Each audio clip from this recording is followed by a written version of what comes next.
Bonjour et bienvenue à la caverne des jeux de Thierry. Aujourd'hui, explication d'un tour de jeu du magnifique jeu Le Siège de Rundar, un jeu coopératif et en même temps aussi de deck building de Rainer Knizia. Alors on pourrait voir effectivement ce magnifique plateau de jeu de la ruine de Rundar, du siège de Rundar, dans lequel effectivement vous allez jouer le rôle de nain. Donc là j'ai fait une mise en place pour un joueur, mais on peut jouer jusqu'à 4 joueurs. Et donc vous allez vous défendre effectivement contre des orques notamment, mais aussi des gobelins ou aussi des ogres qui vont donc vous envahir. Essayer effectivement de prendre le trésor. Donc s'il n'y a plus de trésor, bien sûr c'est perdu. Mais il y a encore d'autres moyens de perdre dans ce jeu.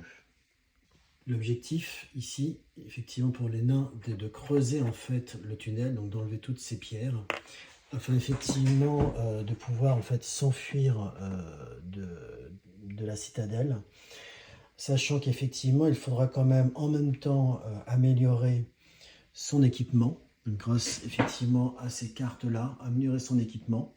Et pour améliorer son équipement, effectivement, il faudra faire fonctionner en fait les usines à l'intérieur de cette citadelle. Donc effectivement, il y a du bois, il y a de la peau, il y a des minerais. Et donc avec ça, en fait, fabriquer les outils nécessaires pour se défendre et en même temps aussi améliorer donc les moyens de creuser ce tunnel. Alors rentrons tout de suite dans le cœur du jeu du siège de Rundar, où tout d'abord, en fait, il va falloir activer la tour de siège et ou la catapulte si elle se trouve dans la même aire de jeu. Donc effectivement, il y a la tour de siège ou la catapulte. Être dans l'aire de jeu, en fait, ça veut dire qu'il va à un moment donné tirer des cartes qui vont faire que fait, ces engins de siège vont apparaître. Et effectivement, on va les activer, donc je l'expliquerai un peu plus tard, mais si on active effectivement, donc forcément, il ne va pas se passer des bonnes choses. Il y aura bien sûr des moyens de les détruire peut-être avant qu'ils se soient activés. Mais donc un tour de jeu commence par ça, par activer la tour de siège et ou la catapulte si elles sont effectivement dans l'aire de jeu. Ensuite, il faudra activer la carte orc. Qu'est-ce que ça veut dire? En fait, c'est en même temps aussi un jeu de draft. On va avoir à tout moment en fait 10 cartes en main. Donc en fait, au début, 10 cartes en main, 5 cartes en main, mais parmi 10 cartes. Alors, ce qui va se passer, c'est qu'en fait, au départ, on a un deck de 12 cartes. On va mettre de côté, au hasard bien sûr, et sans les regarder, 2 cartes. Donc on va placer effectivement ici sous donc la représentation de notre nain qui va servir à couvrir ces 2 cartes. Et ensuite, ce qu'on va faire, c'est piocher 5 cartes parmi les 10 au hasard. Donc on va afficher, alors bien sûr quand on joue à plusieurs, il faut garder sa main secrète, même si on peut discuter entre nous, mais là effectivement pour une partie solo, on peut tout à fait les afficher devant soi pour mieux ensuite réfléchir. Donc on affiche ces 5 cartes, et donc dans ce mode de jeu, donc en fait il va falloir d'abord jouer les cartes orques. C'est obligatoire. Donc il faut savoir que dans un deck de 12 cartes de jeu de base, au départ, quand on commence, il y aura donc 2 cartes orques. Donc peut-être qu'effectivement, comme on en isole 2 au départ, avec un peu de chance, on n'aura pas ces 2 cartes orques, mais bien sûr, la plupart du temps, on a au moins une ou les 2 cartes orques qui sont dans les 10 cartes qui nous restent. Donc à ce moment-là, lorsqu'on va tirer nos 5 cartes pour jouer notre tour, donc s'il y a des cartes orques présentes, il va falloir les jouer. Alors qu'est-ce que ça veut dire les jouer? On a un deck de cartes orques avec des effets, et donc on va tout simplement tirer une carte orque, car bien sûr les cartes orques sont classées par puissance de niveau 1 puis jusqu'à niveau 5. Il faut savoir qu'une des conditions de perte du jeu, donc tout à l'heure j'ai cité effectivement ne plus avoir de trésor, mais une autre condition c'est ne plus avoir de carte orque à tirer, donc là effectivement on a perdu. Donc à ce moment-là on tire la carte orque et on applique l'effet. Donc l'effet la plupart du temps ça va être effectivement, là ici on voit de faire avancer les orques qui sont sur le terrain. Par exemple, on peut avoir ici tout à l'heure, par exemple, j'ai eu des orques qui sont arrivés, donc ici par exemple devant l'entrée, donc on prend un orque de la réserve et on le place par exemple devant l'entrée. Imaginons que par exemple cet orque soit là, lorsque je tire la carte avancée des orques, tous les orques qui sont effectivement présents à l'intérieur ou à l'extérieur des murs vont avancer d'une case. Ce qui va se passer, c'est que si on laisse faire, les orques vont continuer à avancer et s'ils atteignent la salle du trésor, ils vont prendre un trésor, donc on va pouvoir retirer l'orque du jeu, mais il va repartir avec un trésor et donc s'il n'y a plus de trésor, à ce moment-là, on a perdu. Une fois qu'on a joué les cartes orques, on va pouvoir effectivement maintenant faire un certain nombre d'actions qui sont en fait limitées par le nombre de cartes qui va nous rester en main. Donc on va pouvoir jouer toutes les cartes et faire l'action des cartes. On n'est pas obligé de les faire, mais en tout cas on peut faire toutes les actions des cartes en sachant que donc sur une carte, on va avoir une action possible. Donc par exemple ici on peut creuser, on peut prendre un élément qui est indiqué ici. Donc là en l'occurrence, bon, là on a le choix en fait au niveau des éléments. Bien sûr il faut être au niveau de l'atelier pour pouvoir prendre l'élément. Ou alors on peut se déplacer. On ne peut pas faire les deux à la fois. Il va falloir choisir, soit on déplace de deux cases, soit on prend un élément de l'atelier. Par exemple, je suis sur la case centrale, je pourrais utiliser, donc dans la salle du trésor, je pourrais utiliser cette carte tout simplement pour me déplacer de deux cases. Donc je vais me déplacer par exemple ici d'une case, je ne suis pas obligé de faire de deux cases. Et ensuite, donc je me défausse de cette carte-là, et ensuite, par exemple, utiliser, ici j'ai une carte qui me permet de prendre une peau, donc à ce moment-là, je vais pouvoir prendre une peau. À quoi va me servir effectivement de prendre ces éléments-là? Tout simplement à les poser dans les différents ateliers ici de cartes d'amélioration. On a des améliorations des niveaux jaunes. Au départ, donc en mise en place du jeu, on n'aura que des cartes niveau jaune, donc des cartes pas très fortes, mais d'amélioration mieux que ce qu'on a dans le jeu de base, mais donc pas encore très fortes. Ensuite, niveau gris, et ensuite, il y a aussi des cartes des niveaux rouges. Donc ce qui va se passer, c'est qu'en fait, on va regarder, par exemple, ici pour cette arme-là, on a besoin ici, pour le construire, d'une peau plus le nombre ici indiqué, donc c'est-à-dire une peau plus deux métaux. Donc à ce moment-là, lorsqu'on va prendre la peau de l'atelier, on va pouvoir la placer tout simplement là où il y a besoin de construire une carte. Autre possibilité, tout simplement, on peut aussi, après utiliser des ressources, on peut aussi attaquer. Bien sûr, les orques vont tenter d'envahir le château. À ce moment-là, on peut effectivement se déplacer et attaquer les orques au corps à corps. Donc effectivement là, par exemple cette carte-là permet d'attaquer au corps à corps. Dans ce cas-là, ici on va, par exemple, on a ces deux cartes qui permettent d'attaquer au corps à corps. On peut les cumuler et à ce moment-là, on va lasser, donc puisqu'on a deux attaques, lancer donc deux dés noirs. Pour tuer un orque, en fait, il faut pouvoir faire deux dégâts. Donc ici, par exemple, je pourrais tuer un orque. Ici, là, je n'ai pas un symbole de dégâts au corps à corps, donc je ne pourrais pas le tuer. Ici, je peux effectivement très largement le tuer. Voilà. Et s'il y a plusieurs orques, chaque orque en fait a 2 points de vie. Donc ici, par exemple, avec ce résultat-là, je pourrais tuer 2 orques. Je peux aussi me déplacer au niveau des tours pour tout simplement tirer sur les orques.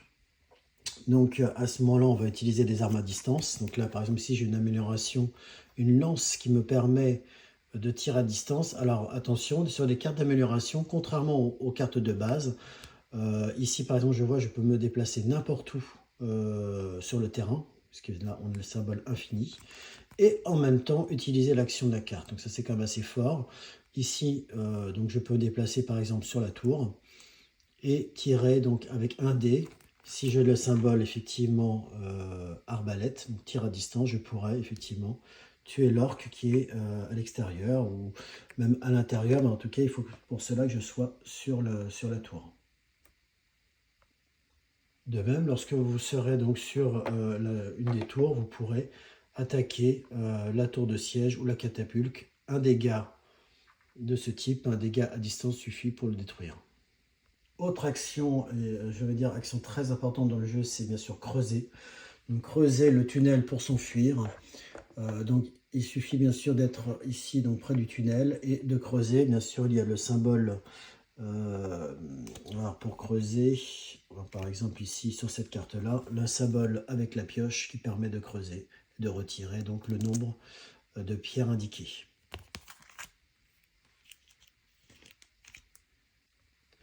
Lorsque vous aurez retiré en fait toutes les pierres donc, qui sont au niveau du tunnel, alors le nombre de pierres qui est indiqué ici correspond en fait au niveau de difficulté. Hein. Sur le niveau facile, vous avez donc un certain nombre de pierres, puis ça va augmenter avec la difficulté du jeu, donc selon le mode qu'on souhaite. Lorsqu'il n'y aura plus donc de pierres ici, en fait, on va tout simplement retirer une case. Donc en fait, on va partir de là. Et si on réussit à tout creuser, donc on va pouvoir gagner. Mais malheureusement, lorsqu'on va tirer, on a une mauvaise surprise. Hein. On aura installé au hasard en fait des petites tuiles gobelins qui vont effectivement nous attaquer. On va retourner les tuiles et il y aura bien sûr des effets. Il faudra donc battre ici donc les gobelins pour pouvoir avancer dans le jeu. Dernière possibilité, c'est l'amélioration en fait de notre deck. Donc comme je disais, c'est un jeu aussi de deck building. Et donc en fait, on va pouvoir remplacer, si bien sûr il y a le nombre d'éléments suffisants. À ce moment, on pourra remplacer au cours donc, de notre tour une carte par une autre, puisqu'il y aura toujours deux cartes. Et ce qui va se passer, c'est qu'il faut que ça soit bien sûr une carte disponible, c'est-à-dire qu'on n'a pas encore joué. Et lorsqu'on va la remplacer, donc c'est par exemple si je remplace cette carte là, donc je la supprime en fait du jeu. Et par contre effectivement la carte qu'on va remplacer, la nouvelle carte, on pourra l'utiliser pendant notre tour. Alors bien sûr lorsqu'on aura à force de prendre des cartes ici donc effectivement à un moment donné il n'y aura plus de cartes ou il va en manquer, donc à ce moment là il faut se situer donc dans la salle du trésor et à la fin de notre tour, donc si on est dans la salle du trésor, on va pouvoir choisir bien sûr au hasard et caché dans l'une des trois piles quel type de carte on veut, une carte de type rouge, gris ou jaune pour en fait améliorer notre deck. Et donc, on va ainsi continuer la partie en fait en d'abord activant la tour de siège et ou la catapulte. Ensuite, on va jouer donc dans notre deck les cartes orques, faire des actions de nos cartes, donc se déplacer, utiliser des ressources, attaquer, creuser, améliorer ses cartes. Et une fois en fait finalement on aura fait toutes les actions possibles, donc bien sûr aussi améliorer nos cartes à ce moment-là. On pourra, si on est dans la salle du trésor, remplacer, enfin mettre de nouvelles cartes. Bien sûr, on n'est pas obligé, hein, mais bien sûr, on a tout intérêt à améliorer le plus rapidement possible notre deck, tout en pensant à creuser le tunnel. Alors, petite nuance, lorsqu'on va faire apparaître une tour de siège ou une catapulte en mode solo, on va la faire apparaître couchée. Ce qui veut dire qu'en fait, la première fois qu'on le fait apparaître, c'est couché. Au tour suivant, il va se redresser. Et c'est seulement encore au tour d'après qu'il va s'activer, ce qui laisse 2 tours pour pouvoir abattre la tour de siège ou la catapulte avant qu'il s'active.